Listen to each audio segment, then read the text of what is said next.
Ngayong Women's Month, kwestiyon ni House Senior Deputy Minority Leader at mamayang Liberal Party List Representative Leila de Lima ang umano'y tila pananahimik ng kapwa babae at opisyal ng gobyerno na si Vice President Sara Duterte.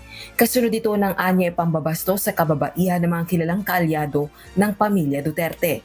Ginawa nito ang pahayag sa isang privilege speech sa Women's Month plenary session araw ng Lunes, March 9.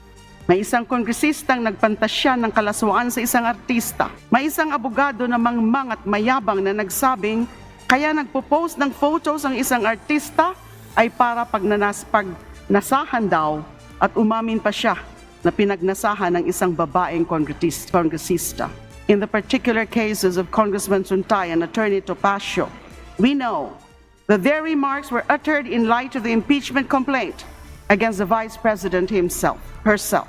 Ang hindi natin gets ay kung bakit si VP Sara ay naaatim na manahimik kahit inaalipusta na ang mga babaeng gaya niya. Dahil ba sa kakampi niya ang nagsalita? Tanong pa ng kongresista na kilalang pangunahing kritiko ng mga Duterte. Ano ba para sa pangalawang pangulo ang mas mahalaga? Dignidad ng kababaihan o personal at partisan interest?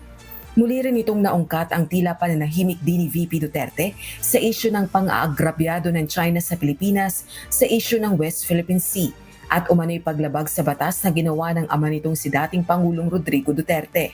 Katulad din ba ito ng pananahimik ni VP Sara sa pananakop ng China sa ilang bahagi ng West Philippine Sea?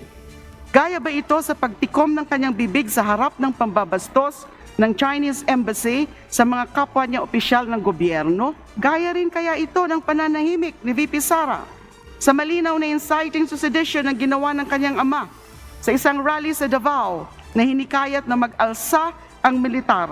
Samantala, wala pang tugon kaugnay ng issue si VP Duterte. Si Congresswoman de Lima ang endorser ng ikatlong impeachment complaint laban sa Vice Presidente. Rosa Licoz, humahataw sa balita ngayon.